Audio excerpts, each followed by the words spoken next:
Okay.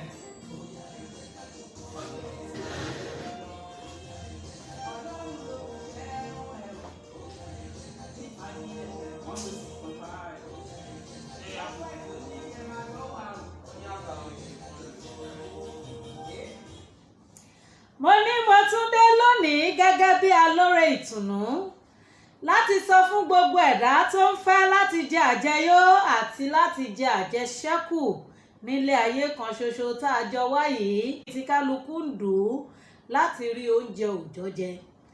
Pàápàá jùlọ ẹni tó tiẹ̀ ń gbìyànjú tó jẹ́ wípé ìgbìyànjú gan oúnjẹ àárọ̀ kò bá talẹ́ tọ̀sán gan ò bá ti kankan. Ẹlòmíì kan wà tó tiẹ̀ jẹ́ wípé àti ẹ̀ ti rí gan kò sí, tó sì jẹ́ wípé kò sí ìrètí wípé ọjọ́ báyìí gan ni àjẹyó yìí tàbí àjẹṣẹ́kù yóò dé. Mo fẹ́ ká ní ìgbẹ́kẹ̀lé nínú Olúwa nítorí pé òun nìkan ṣoṣo ló tó gbẹ́kẹ̀lé, òun nìkan ló sì lè pèsè fún oúnjẹ òòjọ́ wa nítorí wípé ẹni tó tó gbẹ́kẹ̀lé òun náà nìkan ni ká gbẹ́kẹ̀lé, òun ló sì lè tẹ́ támpìlì oúnjẹ sílẹ̀ níwájú wa ní ojú gbogbo àwọn ọ̀tá wa tí wọ́n tiẹ̀ ti rò wípé wò ó ebi ló máa pa kú. Òun nìkan náà ló sì lè da òróró lé wa lórí kí aago wa kó sì kún àkúnwá sílẹ̀ nítorí pé ó dájú wípé bá a bá gbàgbọ́ tá a gbẹ́kẹ̀lé, ire àti àánú ni yóò máa tọ̀ wá lẹ́yìn ní ọjọ́ ayé wa. Ohun tá a wá rò wípé kò tó lónìí yóò wá tó, yóò sì ṣẹ́kù.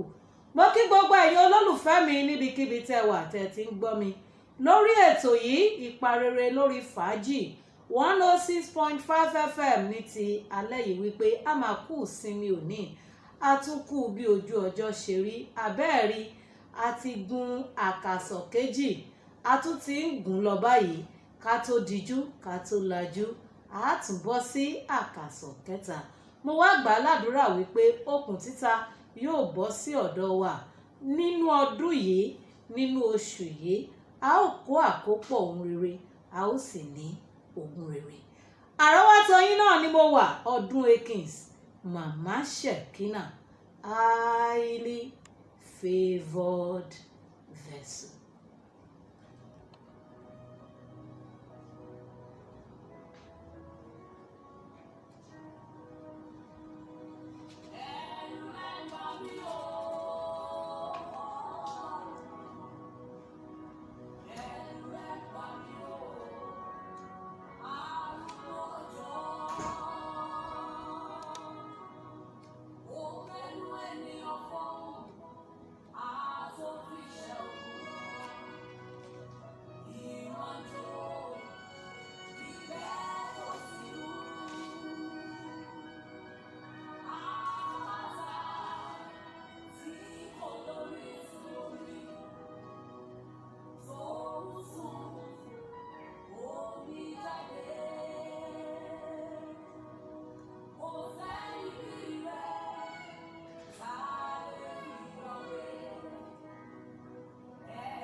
Àní mo fẹ́ ká ní ìgbẹ́kẹ̀lé nínú Olúwa nítorí pé ẹni tó ti dá ẹnu ní ìbùbù ó ti mọ ohun tó fẹ́ fi bọ̀.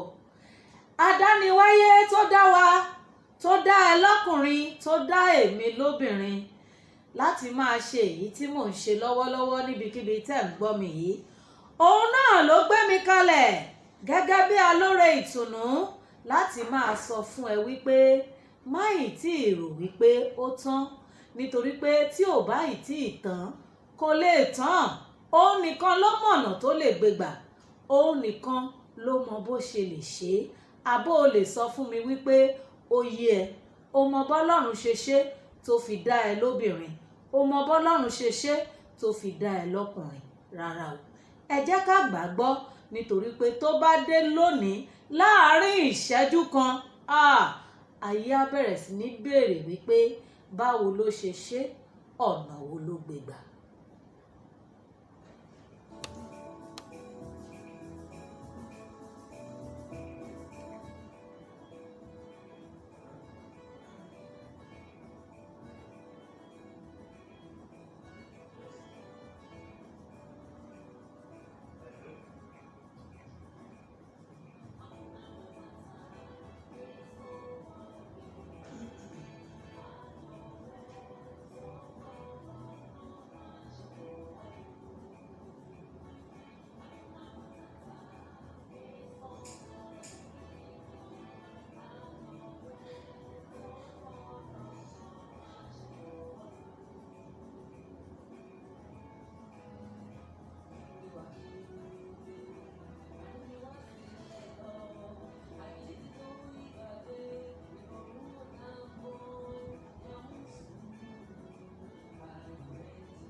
Ẹ jẹ́ kí n máa fi àsìkò yìí kí Mrs. Banwo grandma happy birthday. Ẹ̀mí yín tó ṣe 77 á ṣe 80, á ṣe 90 nínú àlàáfíà. Ẹ ò kúkú ní fi ìnira lògbà. Ẹ jẹ́ kí n máa fi eléyìí sọ̀kalẹ̀ sí abala kí wúrà tó dán.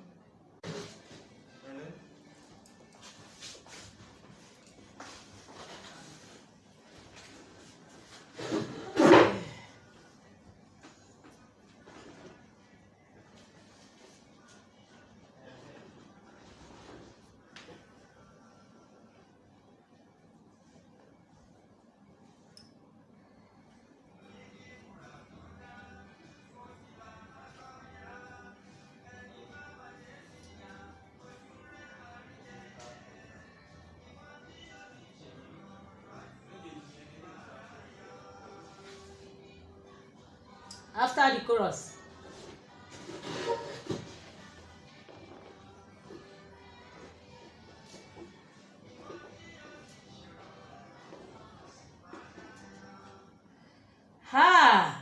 Abala yín rèé o, abala kí wúrà tó dán.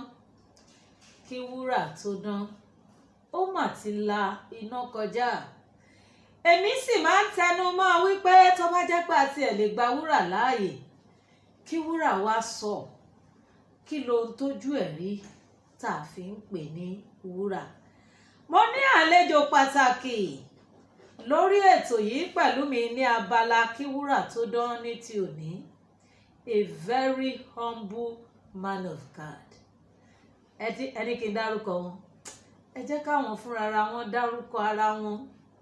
Ẹni tí Ọlọ́run gbà fún, ẹ̀yin náà máa gbọ́ wẹ́rẹ́wẹ́rẹ́ lénìí.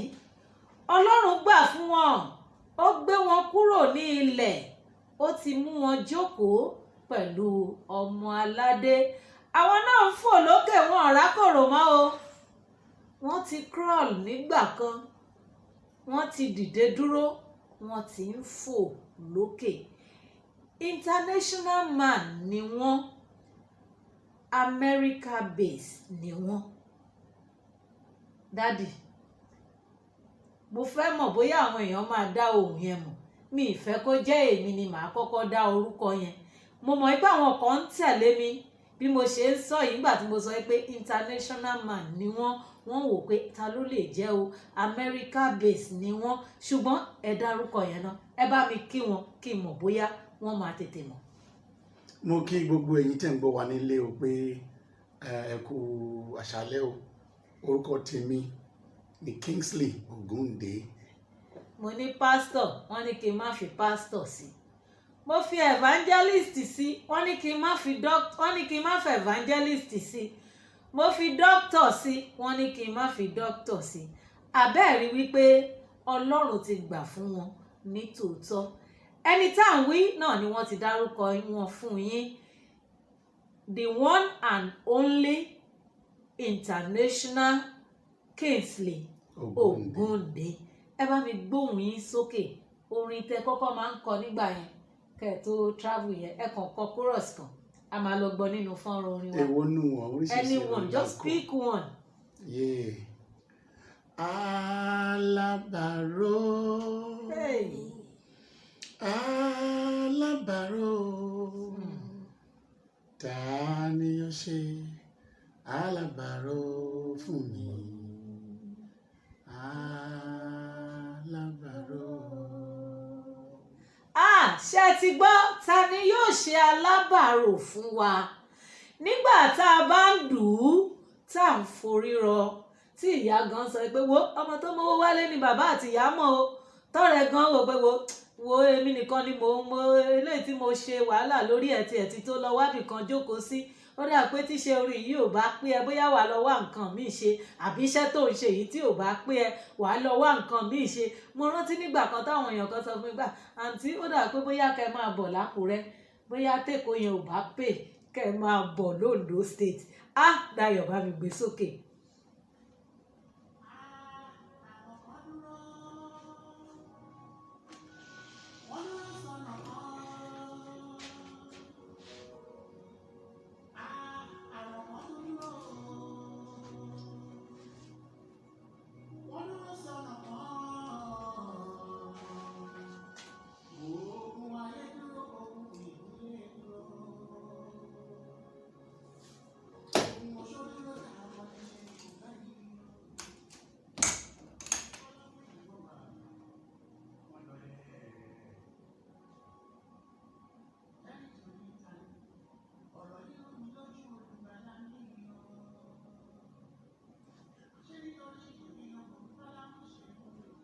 Ìwọ gangan. Ẹ má tilẹ̀kùn yẹn. Pé kọ́ máa ti àrùkọ́ntì. Kó má pọ̀ jù torí music yẹn kó lè wọnú ẹ̀.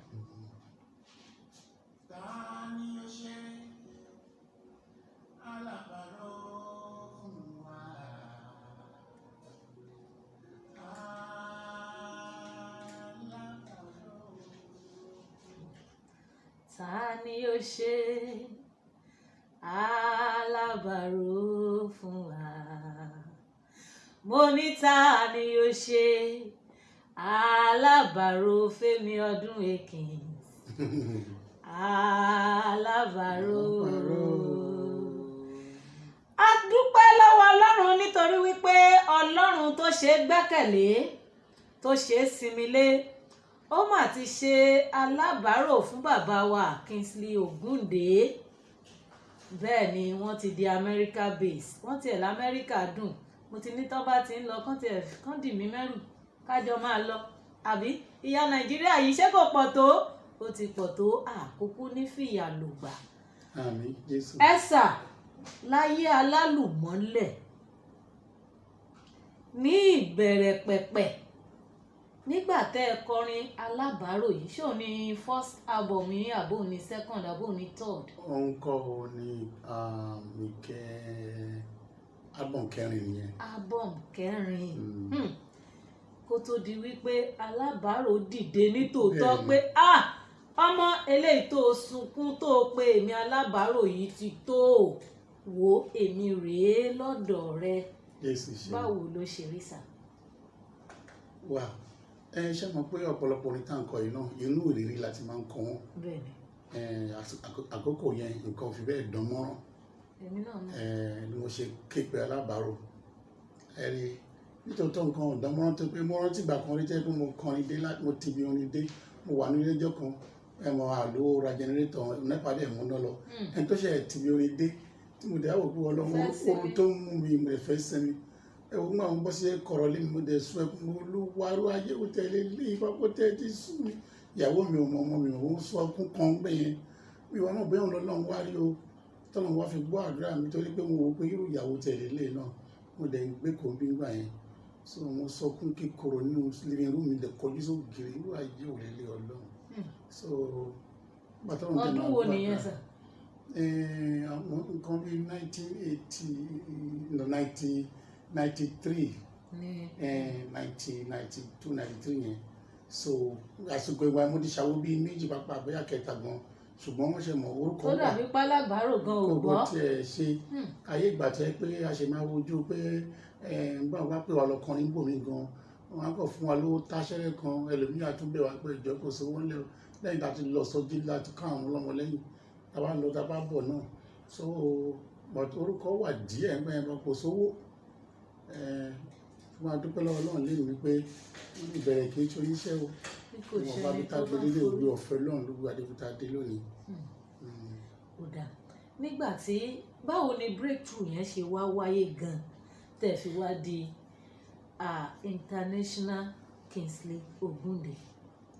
ẹ wò Ọlọ́run ló nìyẹn lọ́wọ́ o tèmi ní wípé mo kọjú mọ́ ṣẹ́ mi torí ẹni tó bá ní ìpè tó bá kọjú wọn pẹ̀lú òtítọ́ Ọlọ́run á dẹ̀ máa jà fún lẹ́yìn èmi ò wá Amẹ́ríkà tèmi ò nígbà tèmi ní tí gbogbo èèyàn máa ń desperate bí mo ṣàfẹ́ lamẹ́ríkà mo ṣàfẹ́ tí mo máa sọ fáwọn èèyàn Amẹ́ríkà ń ṣe ibi tí èèyàn kọ́ dédé Ọlọ́run bá ṣínà ẹ̀ fún ẹ má fọ́ sára ẹ̀ tó bá dẹ̀ jẹ́ ti ìpè náà tọ́lọ́run bá ti pè é sí nǹkan má ṣe é ìgbà tẹ́mi ń ṣe káàkiri mi ò mọ̀ pé international ni mí mo kàn ṣáà gbájúmọ́ mo rówó aṣáà ń tọrùn wọ́ pàtó tó àkókò kan Ọlọ́run sọ pé Ọlọ́run wá ń sọ fún mi níbi tó ń bá gbé lọ pé Olúwa ní òun fẹ́ gbé iṣẹ́ ìránṣẹ́ lọ sí Amẹ́ríkà mo gbọ́ vision yẹn títí gbogbo bí kíbi bá fẹ́ sún mi anybody tó bá lálàbà Amẹ́ríkà mi ò dẹ̀ mọ̀ ẹnìkan kan rí tí mo rò pé wà mọ́ lamẹ́ríkà wà ní ṣùgbọ́n mi ò tètè mọ̀ pé international singer ni mi àfìgbà tí Ọlọ́run wá gbé mi dé Amẹ́ríkà yẹn débi pé nísìn mi wà ń kọrin láàrin àwọn Nigerians nìkan mọ́ so gbogbo àwọn countries bíi Caribbean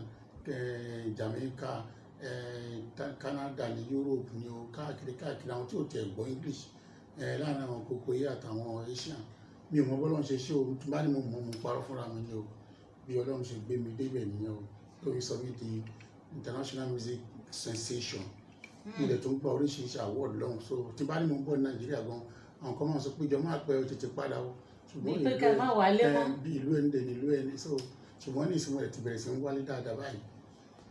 torí inú èmi náà dùn láti ní wípé ẹ̀yin ní àlejò mi lórí ètò yìí ní ti alẹ́ yìí Táyọ̀ bá ń gbé sókè ká tiẹ̀ wo àwo tí wọ́n release ní Amẹ́ríkà lọ.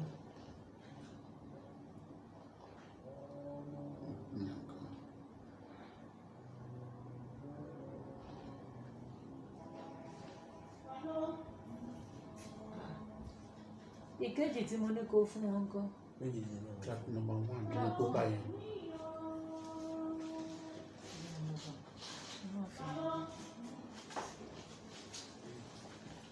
pupa number 1 tó bá pẹ́ sí Yorùbá ẹ̀ number 2 ní ti Yorùbá ẹ̀ tàkọ́kọ́ ẹ̀ ní English ẹ̀ number 1 Yorùbá ẹ̀ number 2. track 1 ilé ọ̀tọ̀ ló ṣe mistake. Track 1 track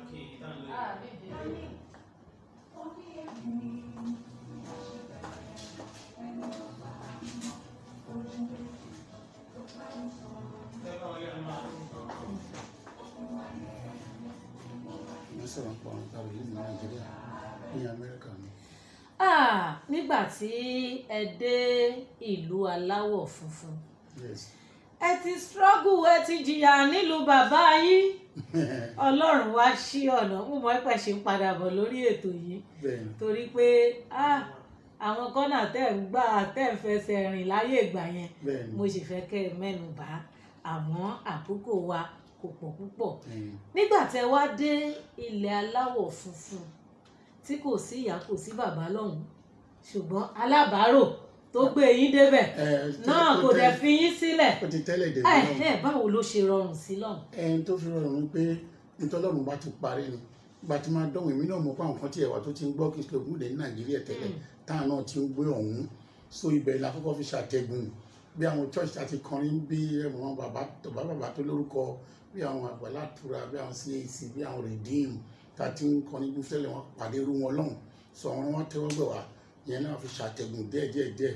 bí ó ti jẹ́ pé lamẹ́ríkà bí wọ́n bá débẹ̀ ó gbọ́dọ̀ lọ start from beginning ṣùgbọ́n ọlọ́run fún mi lórí ọ̀fẹ́ nítorí pé wọ́n bá orúkọ tí wọ́n ní bí yẹn làwọn mo sáré fi ṣàtẹ̀gùn lọ́hùn èèyàn wà lè kọjú mọ́ṣẹ́ ìrànṣẹ́ kẹ́ respect pé ìjọkan ló máa bẹ̀rẹ̀ wọ́n ní ká tó mọ̀ láwọn fàṣẹ pé a lè ṣiṣẹ́ ṣùgbọ́n ògo ní fọlọ́run nígbà mo rò pé fún wa fàṣẹ ọlọ́run kò gbaṣẹ́ iṣẹ́ ìrànṣẹ́ mi ó sọ di nílá mọ́ mi lọ́wọ́ so ọ̀nà wa pọ̀ débi pé mo ń travel káàkiri so ọlọ́run dẹ̀ bùkún mi láti ìrìn àjò travelling yẹn ibi tí mo ti rójú rẹ náà nìyẹn ìbẹ̀rẹ̀ yẹn ò dùn ó ṣùgbọ́n nígbà ó yá a bẹ̀rẹ̀ sí ní climb díẹ̀díẹ̀.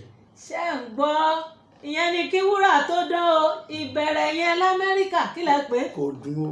mo rò pé wọ́n fi ṣúgà tó yí sí mi o. rárá wàá fàṣẹ díẹ̀. wọ́n ní ìbẹ̀rẹ̀ yẹn kò dùn ó ẹ ti mọ̀ pé nǹkan tó pọ̀ ló wà nínú wípé ìbẹ̀rẹ̀ yẹn kò dùn ó fún gbogbo ẹni tó fẹ́ dókè lọ́jọ́ kan náà àti dókè lọ́jọ́ kan náà kò rọrùn o Táyọ̀ bá mi gbé sókè.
Anointing sets me. Take me to the next level. Wow, that is great. Ibo lẹ ti release the album yìí. N tó fa orin yẹn ni wípé gẹ́gẹ́ bí mo ṣe tẹ́lẹ̀ pé tí wọ́n bá lọ sí Amẹ́ríkà tí ó dẹ̀ léyàn kọ́ bẹ̀rẹ̀ wá kọ́kọ́ bẹ̀rẹ̀ pẹ̀lú à ń lọ fàṣẹ. So nígbà tí wọ́n ní kí n ṣiṣẹ́ mo á rò pé Olúwa ṣé nítorí iṣẹ́ lẹ ṣe pé mo wá sí Amẹ́ríkà ni ṣe bí n tó sọ fún mi pé torí iṣẹ́ ìránṣẹ́ mi mo ṣe wá máa dé ìlú òyìnbó tó wá jẹ́ pé fàṣẹ ni fẹ́ máa fà. Èmi gan fẹ́ béèrè kí ni ìtumọ̀ fàṣẹ o. Ẹ̀wọ̀n fàṣẹ ni pé gbọ́dọ̀ lọ ṣiṣẹ́ kó tó lówó lápò ni ẹni iṣẹ́ tẹ̀lé tí o bá ti níwèé wá ṣiṣẹ́ tó wù ẹ́ torí iṣẹ́ tí ò wù ẹ́ ṣùgbọ́n nígbà tẹ́mi wá rántí pé ẹdún ni mo ní anointing kẹ mo wá pe anointing tí ó ṣe wà ń bẹ̀ ṣá ó lóun ṣe wà ń bẹ̀ ó ní kí n béèrè n bá sọ fún pé anointing take me to the next level anointing take me to the higher ground anointing take me to my destination anointing take me to my promised land mo sọ pé anointing tó bá wà kì í ṣe iṣẹ́ ìgbìmọ̀ ṣe ń lu yìí take me to the next level to my promised land bọ́lọ́run dẹ̀ ṣe ṣe yẹn ó tán ọlọ́run dẹ̀ gbọ́ àdúrà yẹn. kì í ṣe pé ẹ lọ fọbọ́ àbẹ́ ẹ lọ gbálẹ̀ lamẹ́ríkà but anointing prove. anointing ló take me ìgbà tó máa gbé mi kúrò nílẹ̀ fún yẹn mo wá dẹni tó níwèé ni kì í ṣe ìwé ìgbélú nìkan mo jọmọ nílùú gangan mo wá ń fly lọ sí any country tó bá wù mí nísìnyí òun ló jẹ́ pé orin tí mo kọ tẹ̀lé lè mo pè ní olúwa ti ṣí inú orin yẹn mo sọ pé ó ṣí olúwa ti ṣí. ìyẹn la máa fi sáyàn. ilẹ̀kùn tó sọ olúwa ṣí torí pé ọlọ́run ní sọ bẹ́ẹ̀ kó máa ṣe é. a dúpẹ́ lọ́wọ́ ọlọ́run wípé àlejò tí mo ní ẹni bí ẹni èèyàn pàtàkì láwùjọ pẹ̀lú mi lórí ètò yìí ní ti alẹ́ yìí náà ni the one and only international Kingsley Ogunde lórí ètò Ipa Rere lórí Fàájì 106.5 FM. mo dúpẹ́ lọ́wọ́ ọlọ́run fún oore ọ̀fẹ́ ńlá tí mo rí gbà lórí ètò yìí ní ti alẹ́ yìí. bàbá mi I call him Big Boss Aṣíwájú Tọ́pẹ́ Akínyẹlé àwọn náà wà pẹ̀lú mi ní orí ètò yìí ní ti alẹ́ yìí. Dáyọ̀ ní àjọṣètò olóòtú ètò yìí ní Adébánjọ Ọ̀jẹ́dèjì ọ̀gá Dr. Ambrose Olútáyọ̀ Ṣómídé mo lọ́lọ́run ti fi yín sí ibi gíga yìí ná ẹ ò ní jábọ́ ọmọ mi Ọládipúpọ̀ Emmanuel Oyeleye òun náà wà lórí ètò yìí pẹ̀lú mi. Emperor TJ and crew àwọn náà ti wà ní ìtòsí. MC Abe àti Gbafida àwọn náà ti wà nítòsí. Mo ní fún ìkéde àti ìpolówó yín lórí ètò yìí, àbẹ́yìn náà fẹ́ ṣe onígbọ̀wọ́ abala yìí, ẹ pè mí sí orí ẹ̀rọ ìbánisọ̀rọ̀ yìí 0803 802 9962 0803 802 9962.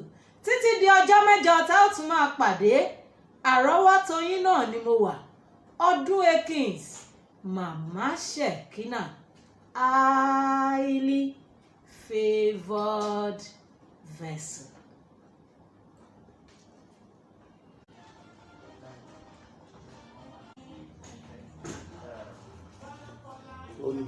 You're welcome, sir. God bless you, sir.